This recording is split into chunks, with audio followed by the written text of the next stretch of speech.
In 1984, Jerry White went to Israel for his junior year study abroad program at Hebrew University.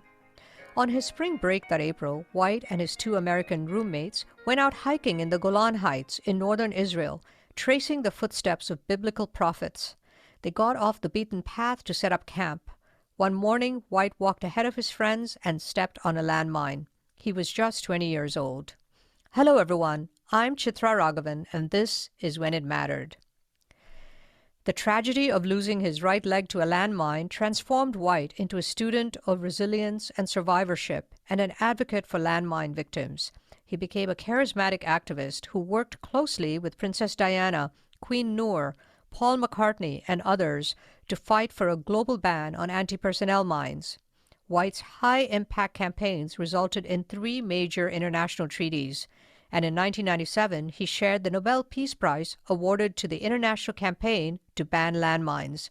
But over time, White began to question his landmine survivor hero narrative and dreamed of retiring his landmine cape, as he likes to call it. His soul-searching on how that accident changed his relationship with nature and why that landmine came to be on that Israeli hill in the first place has resulted in a prolific body of thinking, speaking, and writing. White has a new book out this November called Religicide, Confronting the Roots of Anti-Religious Violence. The book is now available for pre-order on Amazon. I'm delighted to have Jerry White here today to share his experience of what happens when you dare to question your own narrative and when you lose touch with the earth. Jerry, welcome to When It Mattered. Thank you, Chitra. You know, people frequently walk off the beaten path when hiking, but for you, it wasn't just any hill that you stepped on that day that had the landmine, was it? No, I mean, I think back to 1984 and just being in nature and blissful with my 2 best friends, like on a sunny day. And we'd come from like swimming under a waterfall in the Banyas in northern Israel and couldn't have been like happier on like, a spring day.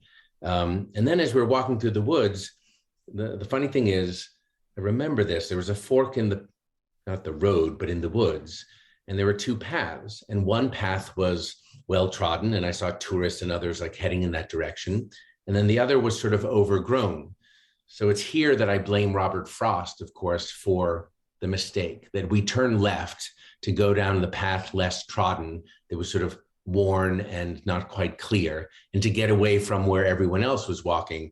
And that was a fateful fork that led to the minefield that we entered while it was unmarked, unfenced, and free and open from where we walked. And it was a historic minefield. It turns out, I didn't know this at the time, of course, but in the 1967 war, this area called Tel Aziziat in the Golan was known, it was a Syrian stronghold and a base. It had overlooking like strategic value to sort of see and have panoramic views of the Golan. And many, many lives were lost in the battle over this particular tell. All I thought when I saw the ridge in the distance was that would be a perfect place to camp out and spend the night under the stars. And what happened next? Well, we spent the night and we got up there and started to get ready to sleep, and we had a bonfire and it was perfect. The views were amazing. The sunset, incredible. Again, great mood, cooking our own or warming some food over the fire. We read some diary entries from the 6-day war and we thought, wow, look, I think this is like a bunker over here. So we noticed some leftover military, I don't know what you'd call it, archaeology. There's a bunker and we thought, oh, well, maybe this was, important in the 6-day war. Never did I ever read or think about the word landmine or why, here we were like so many years later, maybe 19 years later afterwards, that there were minefields all around us, that we were surrounded by military litter in this beautiful spot of nature. So we read those, spent the night, had a good night's sleep, and it was really in the morning in a beautiful sunny day on April 12th, 1984, that I just was like, you know what, I'm going to hike out in front of my friends. They're taking some time today, and I just head off. It was our last day of hiking. We're heading down the hillside. Just excited for the last day of vacation and camping. And so I move out ahead, I'm walking. I think I'm even humming or singing like my favorite hymn. there's a song that I love just called "It Is Well with My Soul." It is well, it is well, it is well with my soul. I have a bad voice, but so I hummed it instead of singing it. And then there was an explosion, like deafening.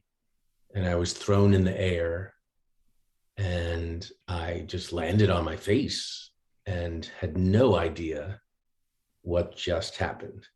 I felt like sort of deafening in my ears. At the time, I didn't feel pain per se. I just was, trying to maybe get up. And there was silence. And I thought, like, was that an attack? Was that a rocket? Or someone is like, terrorists are attacking us?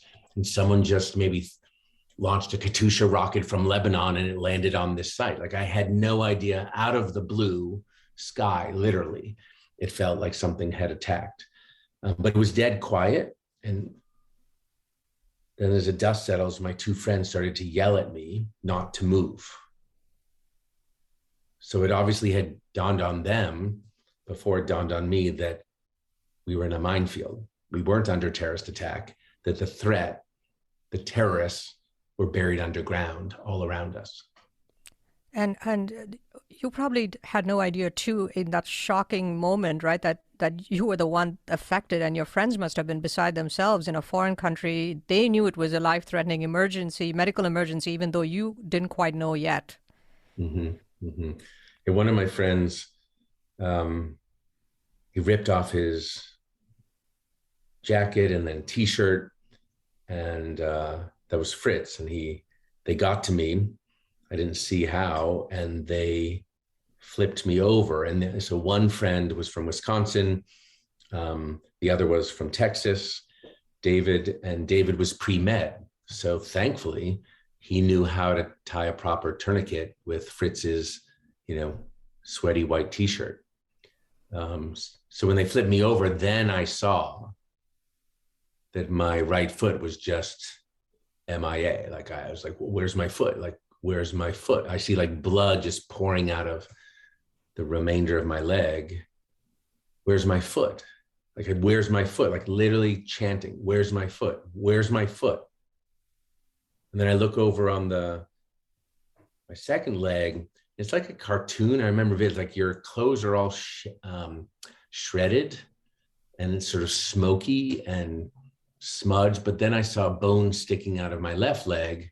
I had a foot, but my knee was ripped open and bones were sticking out. And I thought, that's strange. I thought my shin bone would be bigger than that. Like, if that leg's broken, it's not dangling. So you have, in trauma, as you may understand, that you have surreal moments that sear in your brain. I mean, even as I'm telling you the story, I think my eyes roll back in my head. I go back to this place and I'm describing what I'm seeing at the time as if it were yesterday.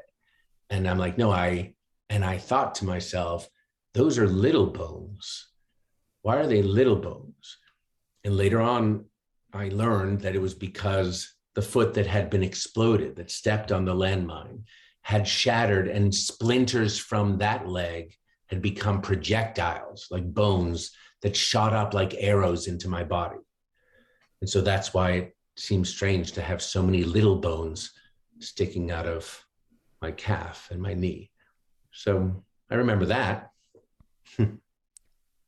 It's amazing that the level of detail, right? They say the body just never forgives and forgets when it loses a part, and you were in that incredible moment of shock and pain, and how did they get you to the hospital, and what happened in the ensuing days and weeks? Well, they dawned us they had to like get out. Like, we were like tried to yell for help, but it was like, we're in the middle of nowhere. There's no like asphalt or road nearby. We'll have to hike out. And so they picked me up. And at the time, I'm like a 6'3" guy, 200 pounds, and they have to carry me down like a hillside that's heavily mined. And they had the wherewithal or the prescience to go down the hardest, steepest, rockiest part of the hillside, as opposed to a pathway or wherever there was green, thinking, well, that's where the landmines would be, still planted, again, left over from the 1967 war. when I guess I was 4 years old, and these landmines are still live in 1984. So they pick me up. I put my arms around both their necks and shoulders. We see my legs in front of us dangling, missing foot, shredded, but with a tourniquet. And yeah, my legs were the first to hit any briar patch. My legs were the first to hit the ground when they dropped me. So we would skid and fall. And it was so excruciating. I wish I had passed out. But the thing about landmines is they're designed to maim. Like another word I've never used until that time. What does it mean to maim? Like to rip off a body part, just enough explosive powder to rip off a body part so that you stay awake and you are terrorized as you look at your body, and then you're alive. So soldiers, in war, we're just civilians, but in war, then the soldiers have to go and try to save their buddy missing a leg. They have to go through a minefield to save someone. So there's a weapon of terror that's meant, that does its job. It's terrifying. So yeah, I was awake for all of this. Yes, there's some level of shock. And so they dropped me 3 times on the way down this hillside. By the 3rd time, I was just like, I can't. Nope. Like, just leave me here. Like, save yourselves. And of course, my 2 friends, already having survivor guilt and not, horrified that they didn't step on a landmine and I did, and watching their buddy in so much pain, I said, someone has to go get help. I just can't move. You can't carry me for miles. And so as we got to the edge of the minefield and I'm lying there like in the bushes in the field, we realized we're on the wrong side of coiled barbed wire. We're actually trapped inside the minefield. From where we're trying to exit, there is a sign and there is coiled barbed wire to prevent anyone from coming into the minefield, but we're on the wrong side. So what happened next? Someone has to get out. So one of the friends, Fritz from Wisconsin, he, I don't know how he did it. You'll have to ask him. He just flung himself and climbed over, shredding his skin on barbed wire to get to the other side, and David stayed by my side. And so they could find us again in case I passed out. And Fritz just started to run down like a dirt road nearby through the fields of a kibbutz, a farm. And in the distance, he saw some type of wagon heading up his way. And he starts waving his hand and screaming, and here a kibbutznik, an Israeli, had heard an explosion and went to investigate. And he knew that every now and then there's like a cow or something happens or a mine goes off or there's an explosion. He went to check it out, but not expecting to find 3 Americans, traumatized. So he came in with Fritz. They drove quickly back to the spot. He had cutters. He cut through the barbed wire. And they wouldn't advise you to do this, or none of your listeners, this is a bad, landmine protocol. But he said, Fritz, go back in to your friend. You walk first, and I'll walk in your footsteps. So there, Fritz was trying to retrace his steps so he wouldn't step on another or trigger another minefield explosion. But they got me, carried me out, put me in a stretcher, got in the back of a wagon, and began the, I think hour-plus drive to the nearest hospital. And you were in hospitals and rehab for 6 months, and what were those months like? And they weren't able to save the leg, right? What was the ultimate injury that? Yeah, so at first they thought it was mostly the foot. They saved most of the leg. So yeah, I did spend about 5.5 months in hospitals, first in Safat, in a hospital in the north, and then was transferred to Tel HaShomer Hospital in Tel Aviv, where they had some of the best care for soldiers, many of whom were being blown up by landmines in Lebanon at the time. This is the 1980s, during the Civil War and the engagement and conflict there. So I knew that I needed to go to a nice hospital that was better than the rural one I was in. And I chose that one after talking to a couple of Israelis who said that's the best. It's called Sheba Medical Center, Shikum Aleph, for rehabilitation. So after a couple of weeks of stabilization in the north, and my mother coming over on Easter Day, um, horrified to like see one of her 6 children in such pain. She stayed a month, the first month, probably the most difficult one. And yeah, watched my transfer and watched me later on. I developed gangrene, had to have another amputation during the months. Another time I fell. So I probably had about 6 operations over time, but I was in a room with 3 other guys who were Israeli soldiers who were missing arms and legs or eyes. So there wasn't a lot of privacy, I'd say, but it was strangely comforting to be with people who shared your pain. So I knew at the time that if I like just went home to Boston, my father was president of a hospital at the time, New England Baptist Hospital. You know, the best care in the world must be in Boston. So fly me home, private plane, private room, private best doctors. And I actually was the one who said, no, I'm staying here until I learn to walk again. Like, you can come and fly and see me here and see the context. None of my family members were an Irish Catholic family, not Jewish. No one had ever thought of going to Israel but me. But yeah, I forced them all to come on over and check it out, or at least the hospitals.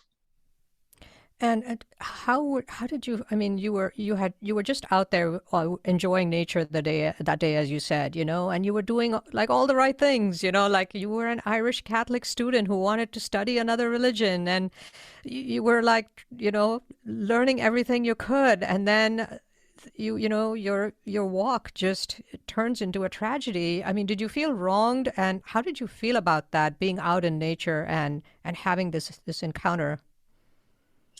I think it's like when you go from your like happiest moment to your least happy in a second. Um, it was unnatural. And so I think back of like how innocent I was. Let's say when you're a kid, right? Like going from like, I grew up in the South Shore of Massachusetts, a small town on the ocean. And so let's say your first 10 years of life or mine were like surrounded by beauty, like on the beach, like marshes, wooded areas. So just so much, you felt just aligned with nature and innocent, whether you're in the woods, in a marsh, or like on the shoreline looking at like barnacles and crabs and, kelp seaweed. And that was all magical. And then I remember even when I was 10 years old, going to Ireland and with the whole family for a month, and just so many colors of green. And I milked my first cow, and I got the first like egg from the hen house, and rode horses, even played tennis on a grass or lawn tennis court near a farm. Again, magical. So, the formative years were natural from birth to Ireland anyway. And then I started to think, what happened to my relationship with nature? Like, how did that evolve from something so beautiful and friendly and natural to estrangement? And for me, if you think about ages 10 to 20, you sort of like, it seems a little less natural. Let's say you're growing up, you're a teenager, or your parents, suddenly you're putting on sunblock or insect repellent, or, you go to the beach with your friends as teenagers and you're drinking beer on like, chairs, or instead of just being on rocks and sand, you're suddenly in like motorboats or water skiing or having the thrill of sport. So you begin to inject like mechanicals and props into a natural environment. So that's what we did. And it was like, I never thought about it then, but I'm like, even like the idea of moving from a lawn or grass tennis to, hard court, concrete and pavement. So I think things start to become less natural, even in the suburbs. I'm clearly not from an indigenous family. I'm Irish, immigrant family. And then, 20 is when I step on a landmine. So I'm trying to enjoy nature. I'm loving it. I'm camping with my friends. We don't even have tents. We're just sleeping under the stars. And suddenly nature turns into my enemy, or seems to. Like, I walk innocently, take one false step, and it's like the earth, like Mother Earth attacked me and bit off my leg. And I stopped trusting nature from that second. Did you ever go hiking again? Funny thing is, I didn't think about it. Like, after I left Israel after 6 months. I was walking with prosthesis. I go back to Brown University to resume my studies in Rhode Island. And I had a weird relationship with nature. I didn't trust it. So this sounds strange. I think it's part of PTSD or trauma that I would go to like the quad or the main lawn or, courtyard, at Brown University, with Ivy League bricks and ivy everywhere. And I would not walk on the grass.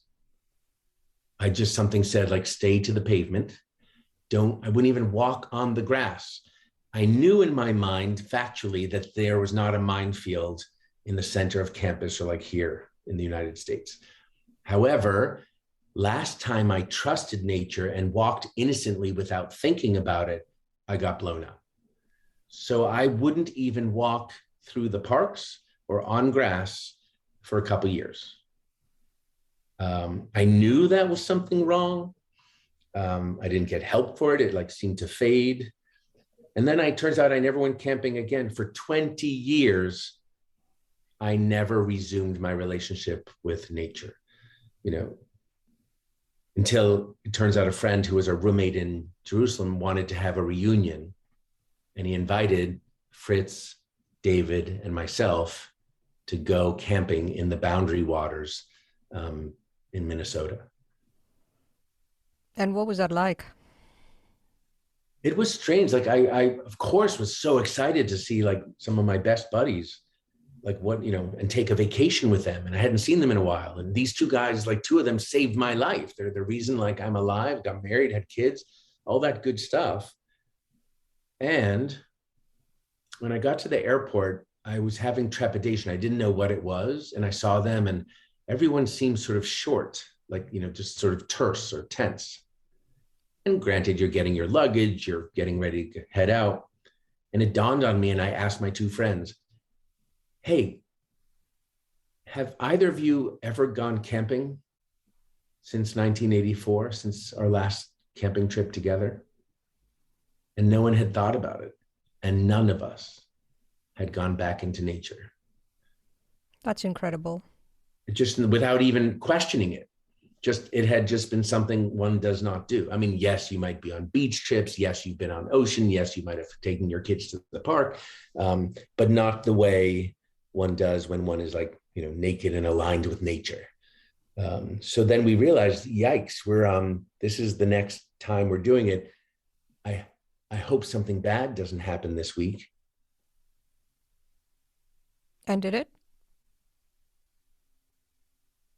Started off pretty well. I mean, the weather was awful. It rained and poured, but luckily we had this guide, our friend Ray Hansen, who does this every year, multiple times, knew every trekking and all the best places to fish. And he would flay the fish and get ready. And so but in the rain, I was a little nervous when we'd put the kerosene lamp inside the tent because it was pouring. And I thought, I bet it spills onto me and like I'm a burn victim. I had the thought, banished it. But I was sort of afraid. And then he was one of the nights, like maybe 3 days in, he was making some fish. We're all eating, cracking jokes around the campfire. And suddenly I begin to choke. Like a fish bone is like stuck in my throat. Oh God, what happened? So I was so embarrassed because, you're coughing and you shouldn't do this. You should like give that universal sign around your neck, like you're choking. But I just was like, let me go clear my throat. So I removed myself from the campfire and started to walk down towards the river, just coughing. And then like did Heimlich on myself, like punched myself in the gut and like coughed up a bone. And then I made a joke about it coming back, like, guys, that was not pleasant. But I think we broke the curse. Did you feel it for sure? You felt it? For some reason, I was like, that was it. Like nothing's going to happen. We're going to be okay. And then there was a lot of joy, even in the bad weather, of just being back in nature with like canoes and paddles and fishing rods and like eating what you catch that day. That's just like beautiful. So yeah, it took a long time to circle back. All those years, 2 decades, I guess, that you were away from nature, you actually had an incredibly productive and award-winning life. It was an incredibly accomplished life of doing good for others. You can describe some of your biggest accomplishments if you like, or I can list them, but they are quite a few. What would you say you're most proud of? I never said at the time, of course, it sounds like a dad, right? Like that I married a goddess and have four amazing adult children. So if I think of the accomplishment of family, I don't want to sound so like, cliche about that, because I don't think I boasted about it while it was happening. I didn't want to jinx it, but I'm super proud of my adult children and my beautiful wife, and whatever small part I've contributed to that circle. So that's goes maybe without saying, but I had to say it.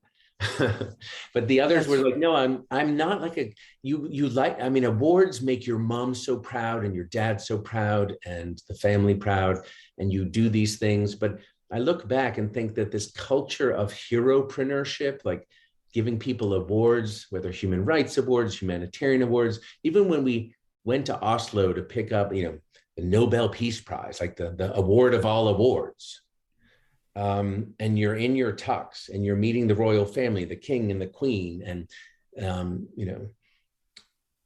it's amazing.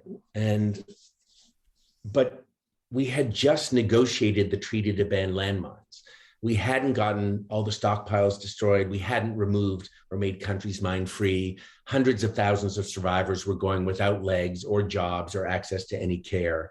So it felt a little premature to be like sipping champagne and celebrating everything. It was a remarkable thing to, to build an organization with my colleagues of 1,200 organizations in over 120 countries, standing for a ban against landmines, negotiating a treaty in record time with like-minded allies and governments like Canada and the foreign minister, Lloyd Axworthy there. So there's reason to celebrate, but I think the Nobel Committee likes to bank on, maybe prematurely on new models of peace, and maybe sometimes award things with hope.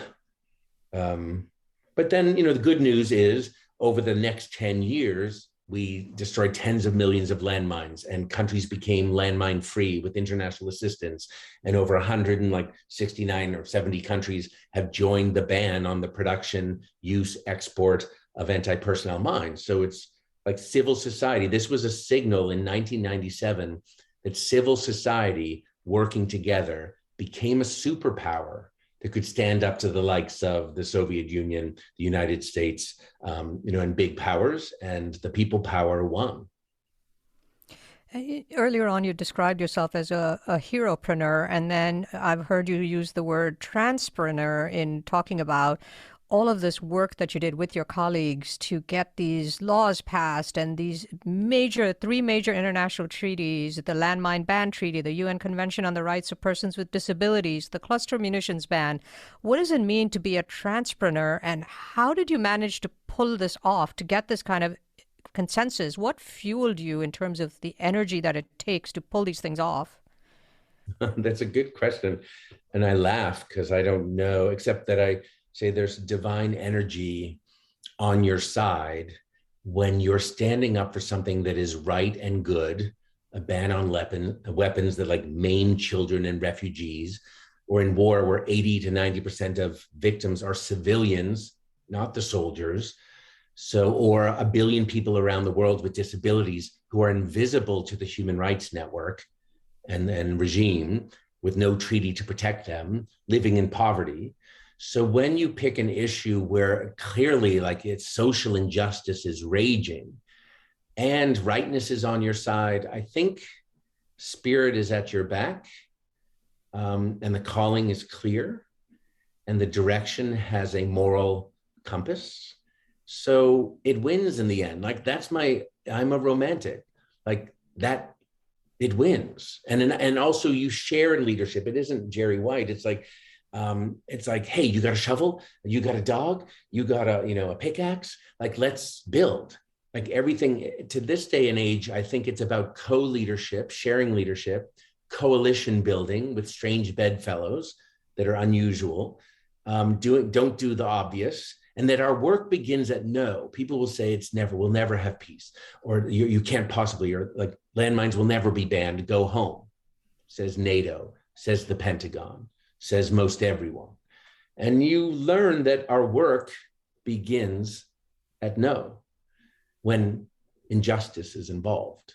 And so that gives me confidence that you can do it again and again, because, not just the arc of justice, it can take a long time. Like, no, you can speedily change policies and affect millions of lives in record time. So that once you do it a couple of times, it's like playing a sport called like social change making or transformational leadership. You sort of get addicted to playing that sport. Like, what other things can we try and change around here? So that's why I love like Ashoka. I'm an Ashoka fellow. I'm proud of that because it's being a social entrepreneur. They name about 3,000 people around the world who are like in this category of, not, a transpreneur for me is someone who's a social entrepreneur. So you work in nonprofits like I did, .org.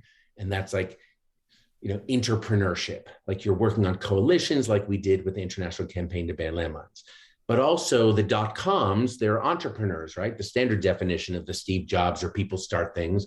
And I've worked on, I have an MBA from Michigan. I started a tech company and have been, worked in partnership with companies as well. So that's, classic entrepreneurship. And then you got to work with research and journalists, people who are truth telling to the extent possible about what is happening. Like, how many landmines are there? What's the problem here? You have to have universities and academia there. So that's the .edu. We could call that innerpreneurship, also like spiritual people who may pray. And then there's, I would call it intrapreneurship, which is when you have really large institutions like governments. Like when I worked at the State Department for President Obama and Undersecretary Clinton, that's a huge institution that you were doing innovative things from within. So that's called intrapreneurship. So when I say transpreneurship, I really feel that real lasting, systemic, transformational change takes place when you're mindful of all of those elements and you're pulling them to move in the same direction for a common good, if that makes sense. Yes. And among other things, you also wrote speeches for, traveled with, global advocate celebrities like Paul McCartney and Queen Noor and Princess Diana on global anti-landmine campaigns. What was that experience like to go from where you were to like being on this world stage? And I think you also escorted Princess Diana on her last humanitarian mission to Bosnia and Herzegovina, which I think was a trip you arranged. I mean, how did you make that happen, and what were those experiences like? Wow. I mean, you're really bringing me back, but I do believe when one is making change, one has to have a strategic narrative shift. And that requires, like, no one knows Jerry White. I'm just Forrest Gump. Like, behind the scenes, you may be showing up at Kensington Palace or, at, the UN or with the Secretary General. So you are this anonymous figure that's trying to produce change. And that's only done through casting other people in the opera or the play. And in the case of the Princess of Wales, like, that's an iconic, beautiful woman, the most photographed, celebrated, famous woman in the world. But if she didn't have an authentic gift of compassion, it would not work. So the authenticity has to be there, that here was a gift to the landmine campaign, wanting to surround herself with landmine survivors, the victims, so that she could spotlight the problem, that it was a humanitarian problem, a human story. So because of that, she single-handedly turned like what was considered a military or security issue into a human and humanitarian one. How do we make sure that civilians and children and farmers and women and even dumb American tourists like me are not injured by the military's litter? So she was remarkable. Like, I think that's not that, that last year of her life, I got to know her pretty well and had that honor of watching someone with a colossal cosmic gift in action, bringing light and healing to dark places. I just stand back and was in awe. In 2008, you wrote a book on resilience called I Will Not Be Broken, 5 Steps to Overcoming a Life Crisis. And you interviewed thousands of trauma victims for the book. What were some of the commonalities you found, and what would you say needs to happen to take someone from victimhood to survivorship to activism and leadership and all of those stages that you went through? Hmm. So I'll give you the short, fast version and you can read. I mean, originally the book was called I Will Not Be Broken, which I now see as rather arrogant. But the paperback is, more accessible, just called like, Getting Up When Life Knocks You Down, 5 Steps to Overcoming Life Crises. So I didn't want to be so formulaic because the wisdom of survivorship is so deep. And I have such respect for my fellow sufferers around the world. But it was the survivors who taught me about survivorship. So that's not just surviving a victim experience where you could stay in victimhood and get addicted to the grievance of it all. It was as I would define it, living positively and dynamically in the face of disaster, disability, death, destruction, devastation, disease, all those awful D words I alliterate. But to move from victim to survivor to thriver was the challenge. I thought, this is so strange. When I go everywhere I go in the world, from Ethiopia to, Jordan to Bosnia to Cambodia, to Angola or El Salvador, like we were seeing a commonality among some super survivors. You're like, they're missing their arms and legs. Their house was like burnt down. Their sister and mother are dead. How on earth could they be smiling?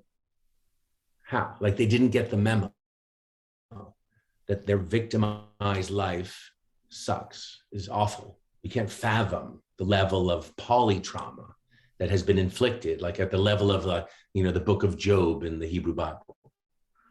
And I started like, why do some people stay victim and others move through to like show light and smiles? And it turns out we documented and did research on like 5 stages or 5 steps, which if you want, I can go over them quickly, but I don't want to like encumber the conversation. You could sum it up. Okay, great. So it's just number 1, face facts. That's like breakthrough denial. My leg is not growing back, and that's sad. Emotions are facts too.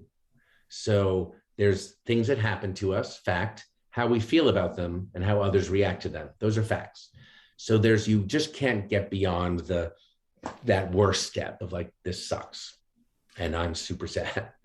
The other is choose life, step number 2, which means like, despite this horrible situation, that you choose hope, or that your life won't be defined by this awful dark ring in the trunk of your tree, like this bad year, or this bad date or moment of your life, that you have many other rings to grow. Now, the third step is reach out, which means no one survives alone. Like my 2 friends carried me out of that minefield, and I had nurses. I mean, I joke, if you're going to step on a landmine, do it in Israel, because there's the best trauma care in the world there.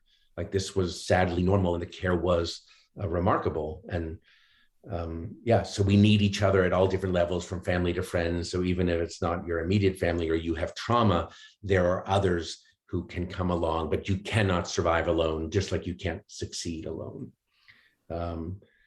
The fourth step is get moving.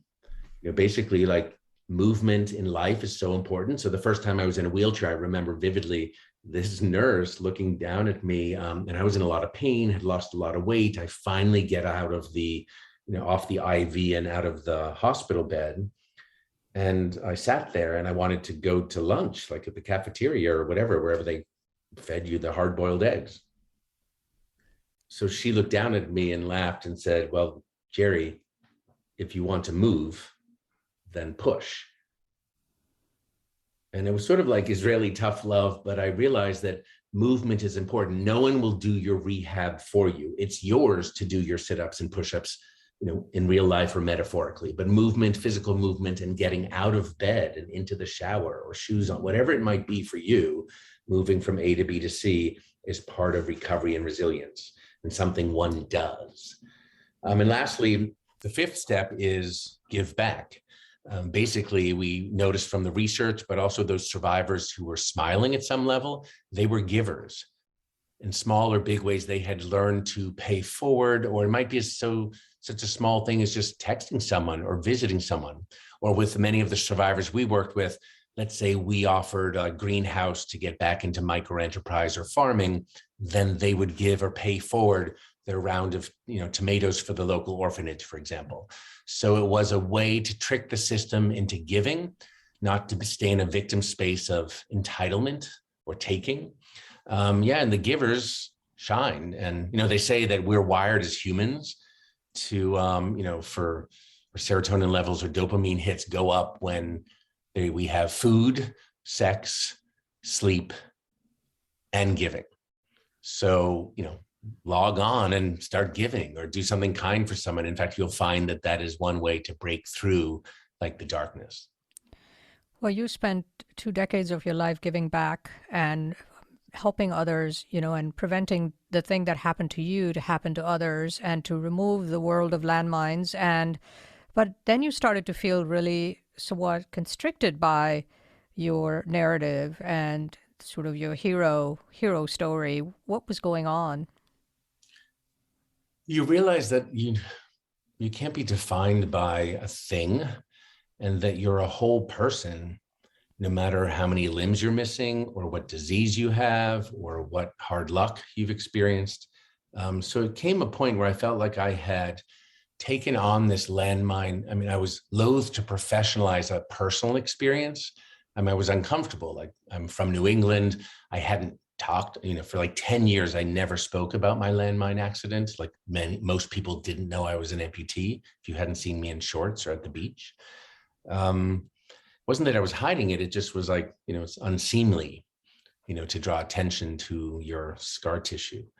And then I knew that the calling wasn't really about me. It was about, that every 22 minutes, someone was getting blown up, and that I was born into some power, and I had abilities and training and arms control and education and others to do something about this. So it was, I would say it's a calling of service, but I was helped in the giving. So the more I served in that category, my mood did lift, and I was so excited that survivors found their voices. That said, after about 10 years, it was time to. I was like, okay, the issue goes on, but I need to put my landmine cape away. Like, even some board members or others and friends, they'd be like, oh, Jerry, my amputee friend, or, that landmine survivor. And I thought, well, that's not, why is that attaching to me? I'm not that. I mean, I played that role and I was in that movie, but it's not who I am. It's not who I am, but it was a piece of me, not my whole part. So that's when I realized, oh, it's actually unhealthy for me, not necessarily, I'm not saying for anyone else, but for me, it was time to move on. And then I needed a break. And I was also feeling burnt out. I was like, this, the needs of the world are insatiable, and I needed time to reflect. And it turns out, get back to nature. And your wife gave you some really invaluable perspective, I think, when you had a conversation with her. Yeah, she was very much like, well, why don't we leave Washington, the big city, and why don't we go to your favorite place, the ocean? And this time she goes, sort of hang up that landmine cape. Don't take on anything big right away, but let's go heal and refresh. And we ended up moving to Malta. We had a place there in the middle of the Mediterranean. And so just getting reconnected with sunshine, the Mediterranean Sea, the ocean, the diving. That was starting like a lot of healing, which I just loved, and then started to think of other things I wanted to do. And I still was, serving at some level, even working for a mine-free Holy Land to demine, most of Israel, but from a place of beauty and refreshment. Later, I went to Cambridge University, started to study theology, and went back to religious studies. And I was in heaven, like just pressing new boundaries, thinking new thoughts, and, that you can't live focused on all the bad isms of the world. I mean, you can work on them, but if you make landmines or sexism or religious hatred or racism, if you make isms the center of your life, it it almost builds that energy, and conflict and war and landmines and maiming is not a way to celebrate human flourishing. So I needed to put flourishing back at the center, which is alignment with nature as well for me, and I think for others. Like, that's at the center of our service. And there's a lot of isms to fight, and that's important, but they aren't at the center. Don't put them at the center. War is not at the center. Peace is at the center. I want to talk briefly about your incredible, successful efforts in 2010 to get the Israeli parliament to pass this unprecedented vote to clear old minefields, including at the baptism site of Jesus on the Jordan River. Did going back to Israel and getting that vote, did that give you any sense of closure? And it just seems like such a remarkable moment. This is a good question. I think that is a moment where I had release, where it was unfinished business. We had the Landmine treaty, more and more countries were signing on, and here was Israel and most countries in the Middle East not joining. But Jordan, because of our work with Queen Noor and the late King Hussein, had the courage to step out among its neighbors and join the mine ban treaty and began demining the Jordan River Valley, the baptismal site, as you mentioned. So that was an exciting liberation of land, and like this fertile land in the Middle East. And you'd go back to Israel, and I was trying to think, how can we get Israelis to pay attention? Like, they have a mythology. Again, it begins with a lie that, landmines, we need landmines on our borders to protect us, to build security so that terrorists can't come and, kill us. And landmines were not doing that, or you had no landmines, or Israel has no landmines on its border with Egypt or even around the Gaza Strip. They're just mostly 80 to 90% of their mines are old leftover mines from 48, 56, 67, 73, all these wars, and no one had bothered to clean them up. And so in a country that values land, the name like Haaretz means the land, holy and sacred, and there's so little of it that we're fighting over. Every inch should be clean if available. So we began that conversation of not just shaming Israel into doing it, but inviting this value of land and Mother Earth. Israelis love nature, hikes, outdoors, etc. So how do we start to clean up the military litter, do it to international standards? And by the way, Jordan's already done it. And, the Norwegians paid for most of it, like making a little bit of competition in the area, like, and so is Rwanda and El Salvador. So Israel didn't like, in a competitive spirit, didn't like to see itself as behind or afraid, even though they were afraid to put Israeli soldiers like in harm's way after war, right? They don't want to lose even one. No one does. So the provocation of a little bit of this ingredient, and that led to a vote or a landmine bill put forth before the Knesset, and it had a unanimous vote, including Benjamin Netanyahu, the prime minister, signing on. And it was not because of me. I think it was, again, a group team effort that we met a boy who tragically in the middle of the campaign, 11-year-old Danny Yuval. And Danny was going to see his grandma like one winter day on the Sabbath for lunch, and the family saw their first snow and just stopped, on the side of the road of a field that was covered in snow, and made his first snowball and threw it at his sister and like ran in. Everyone's laughing, going in, and then it's a Golan. There was an explosion not far from where I think I was injured. And here's this 11-year-old Jewish boy loses his leg in that minefield, and his sister's temporarily blinded by the explosion. And there's the father covered in blood, caught on Israeli film and papers, like carrying his bloody children out of a minefield because the fence had fallen down, the sign was not there. And as we learned, many minefields were unmarked and unfenced off, left over from decades of war. So this began the case. So by the time we passed this landmine bill and got 100, no one had had 100% a unanimous vote on anything in Israel since, like, I think the 1950s, don't pick the wildflowers, like on the hillsides. They might have been related, like they wouldn't want people walking into minefields. But this was remarkable, and it was because of Danny Yuval. Like, he was so on message and simple as an 11-year-old, saying again and again to his leaders, how can we make sure this doesn't happen to any other kid like me? again and again. And so by the end, CP Livni, who was in the Knesset, and then Netanyahu said, Jerry, I'm not of the tribe, but they said, Jerry, we could say no to you, but we couldn't say no to the boy. So his innocence, and back to what I was saying, being right and just asking an undeniable question, like, why do we have these minefields? Why can't we clean them up? And how can we make sure this doesn't happen to other innocent kids? That's pretty basic, and it worked. We talked about your return to nature at Boundary Waters with the two friends who had carried you out of the minefields. And, your book is titled I Will Not Be Broken, your first book. But last year, your own emotional state was far from strong. I guess there were a lot of things going on, and the way you dealt with it was another return to nature. Can you talk a little bit about that? Yeah, so it's you think about like life, and so we had spent a lot of time or years raising our kids in Washington, like known as a power city. And after leaving, working at this 3 years as a political appointee in the State Department, I started a company.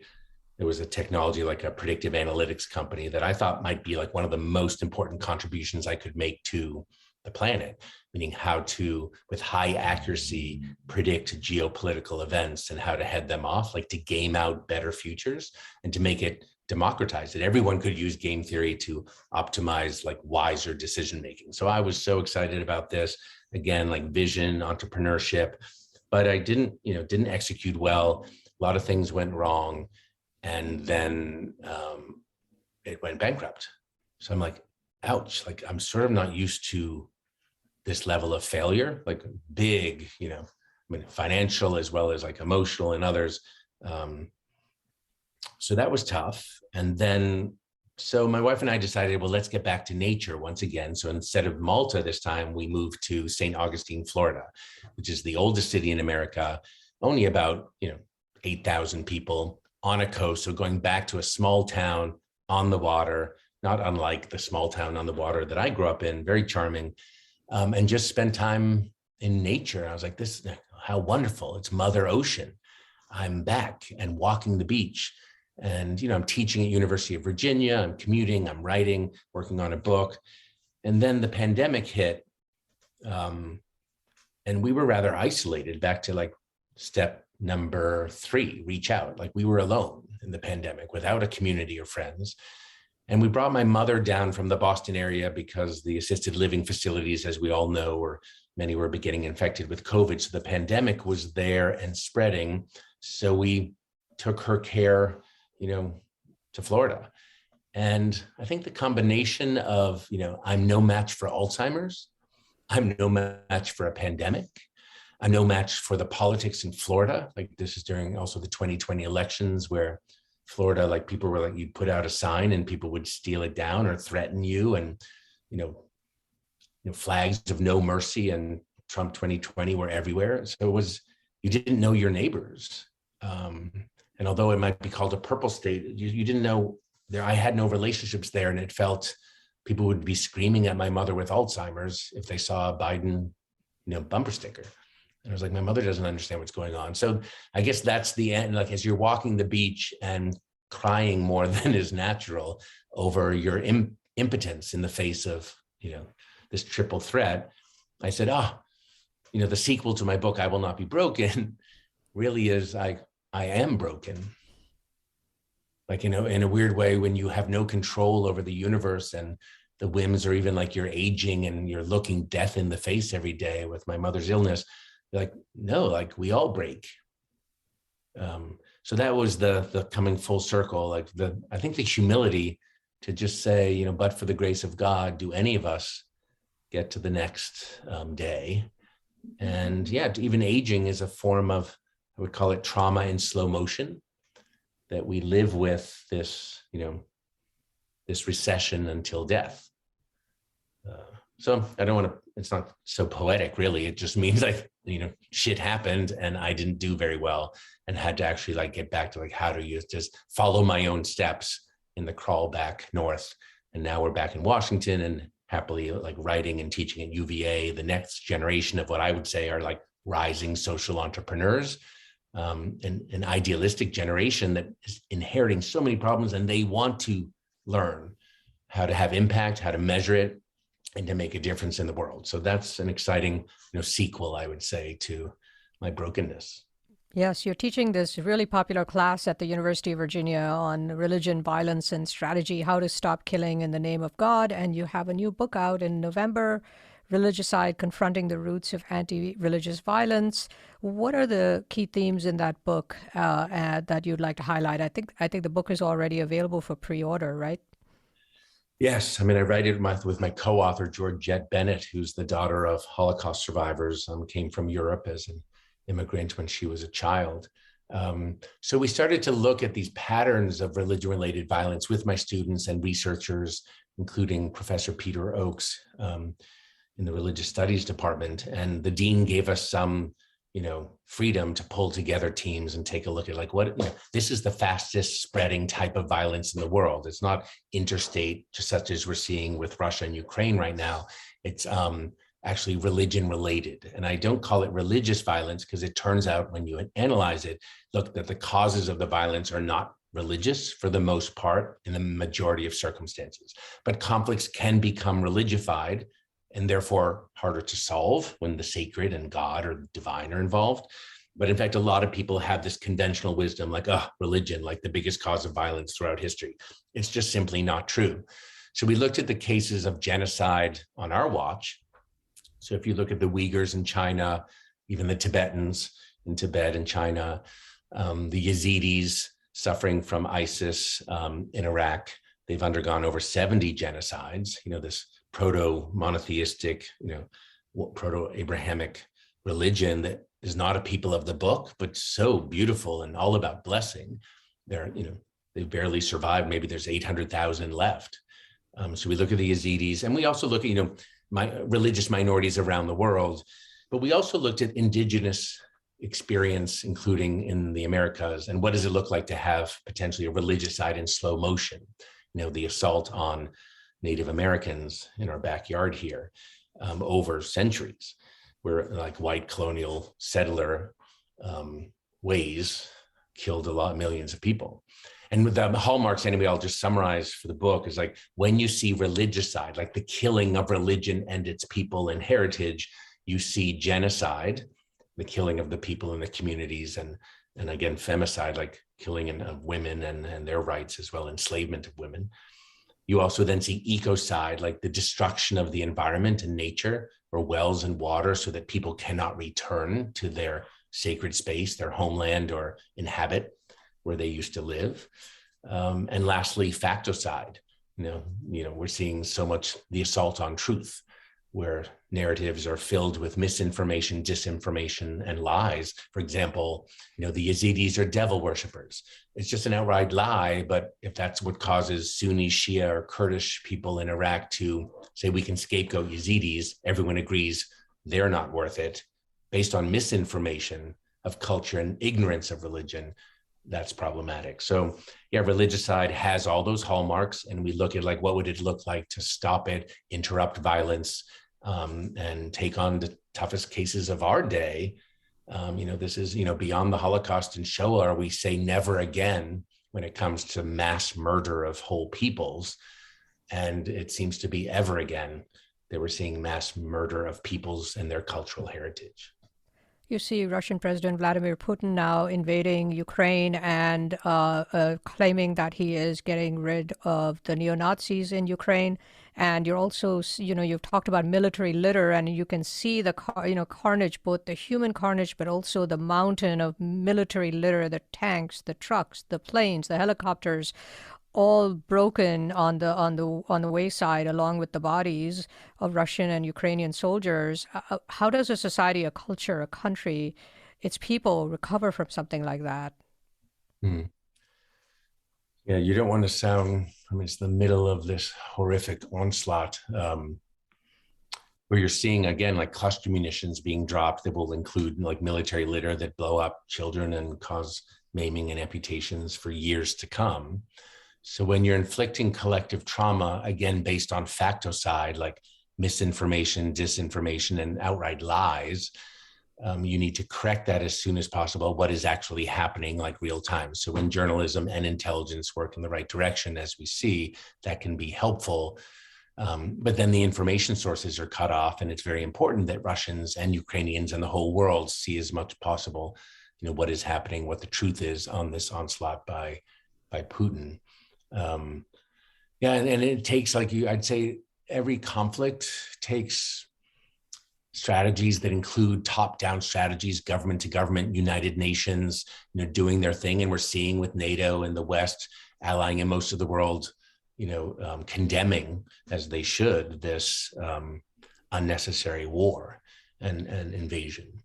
And then there's the middle out, which like NGOs and Human Rights Watch and people like from the International Campaign, they decry what's actually happening and they're reporting. And so organizations and civil society have a very strong role to play around the world. In Russia, it's not very easy to be a voice of dissent or civil society, but around the world, we're seeing people lobbying together and joining forces to support the moment in Ukraine. And then bottom up, where most of the suffering takes place, individual families, individuals who are Ukrainians who are suffering terribly. And again, the vast majority, 80 to 90% of the victims will be civilians, not soldiers, even if they're picking up arms in their defense.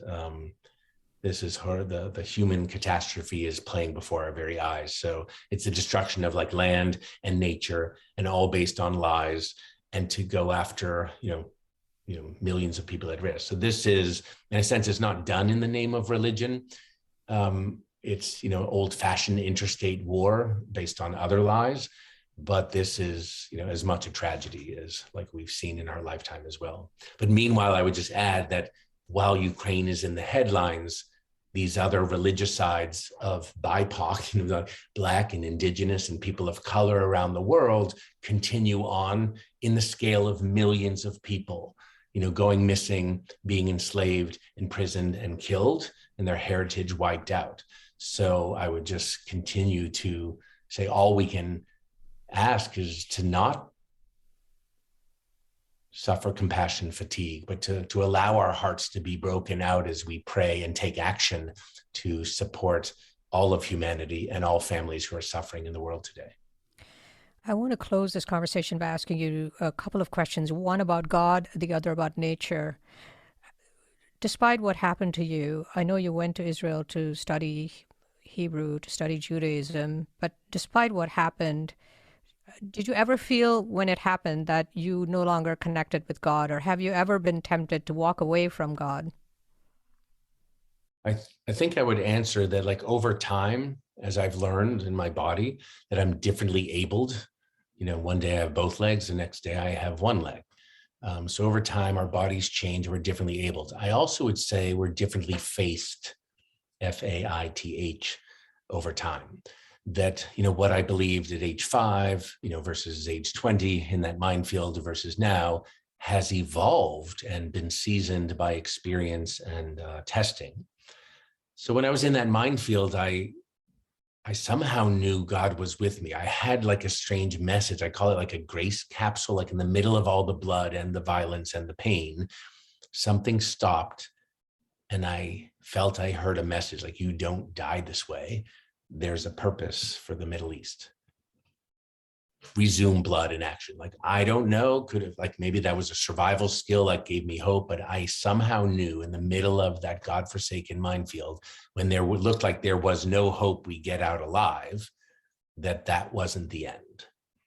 And then over time, I have had, I have fought with God. I have, questioned. I've explored many religions and traveled around the world to meet what I would call people of light and dignity everywhere from all faiths.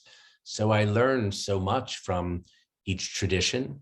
I joke that I'm maybe polyamorous when it comes to spirituality and religion, because I'm enriched by so many traditions that I've learned, because I've had the privilege of like breaking bread with so many different type of people.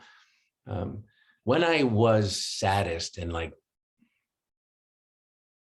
losing, and from the bankruptcy to like moving out of DC to to sort of going on like a, not a streak of winning, but a streak of like breaking, I yelled out a fair amount, like, where the hell are you with all, like, if there are so many angels or light beings, look what's happening around the world. Not just about me, but like, this sucks. This is, I'm not impressed with the powers of good right now, systemically, with what has been happening in like racism and conflict and sexism and anti-immigrant, like so many things that seem so hateful.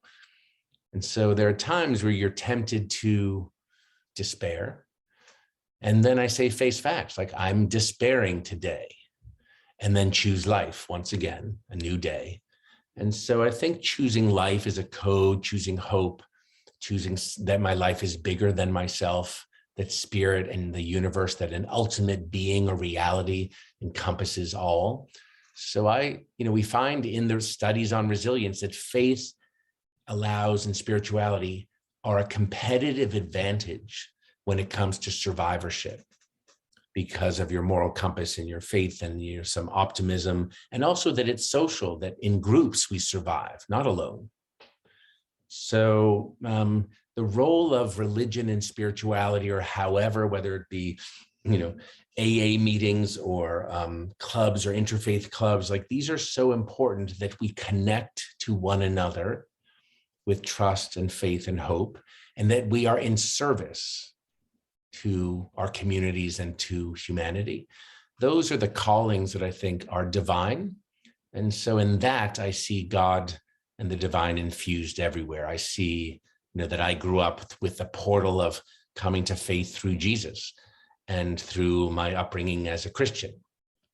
With education and travel and history and learning, I realized that I was more proud of Rabbi Jesus as a teacher and an inspiration than I was by Christianity per se, if you know what I mean.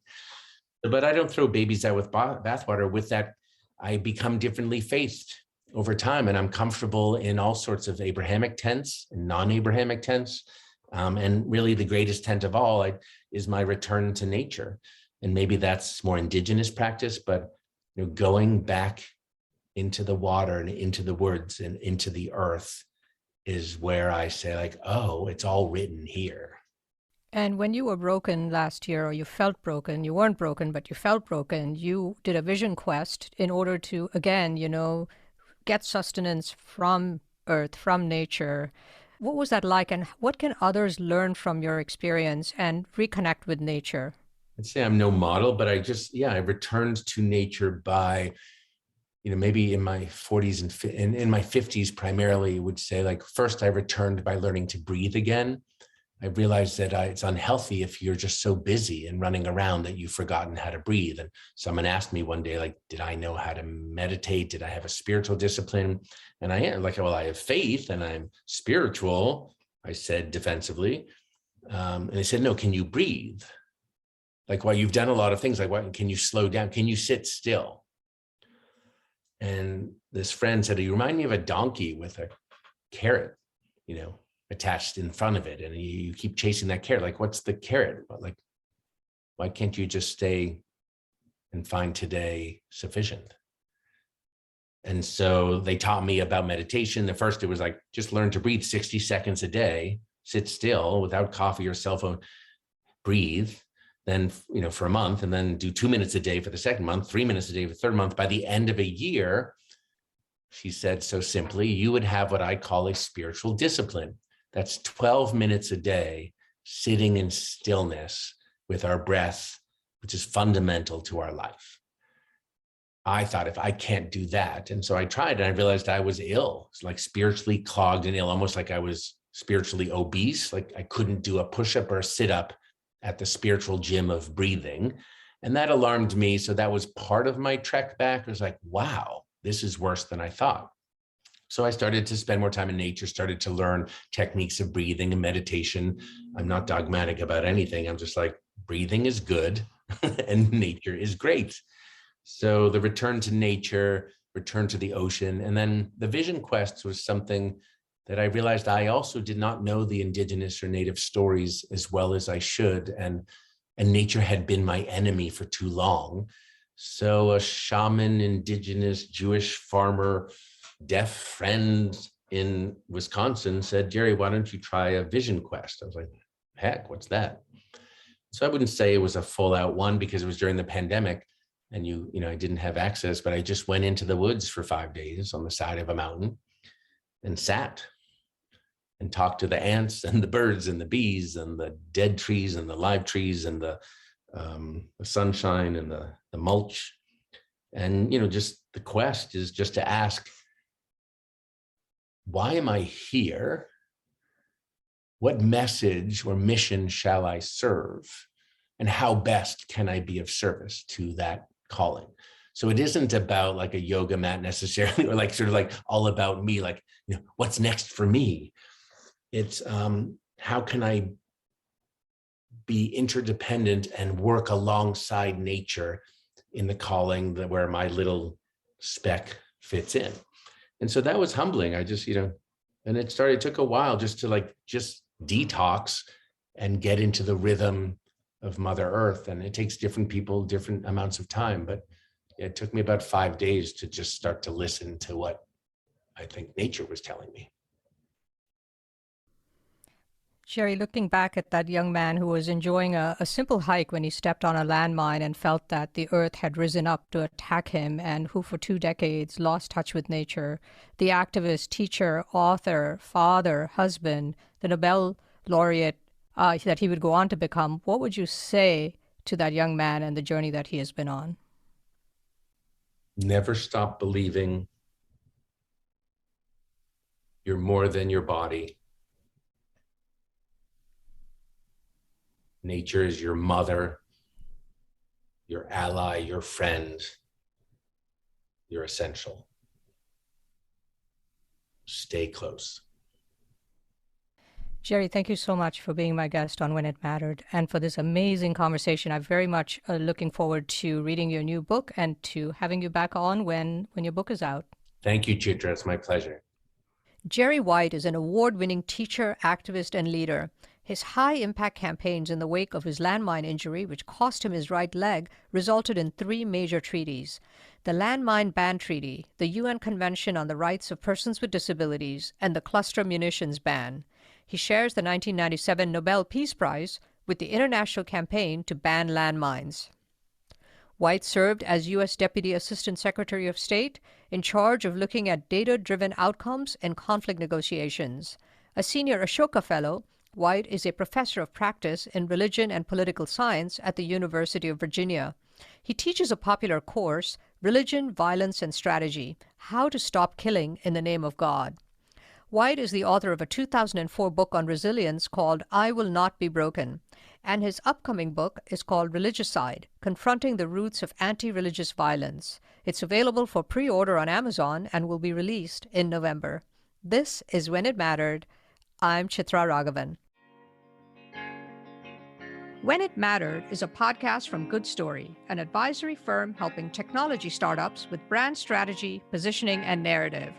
Our producer is Jeremy Kaur, founder and CEO of Executive Podcasting Solutions, with production assistance from Kate Cruz. Our creative advisor is Adi Wineland, and our research and logistics lead is Sarah Muller. Don't forget to subscribe to the show on Apple Podcasts or your preferred podcast platform. And if you like the show, please rate it 5 stars, leave a review, and do recommend it to your friends, family, and colleagues. For questions, comments, and transcripts, please visit our website at goodstory.io or send us an email at podcast@goodstory.io. Join us next week for another episode of When It Mattered. I'll see you then.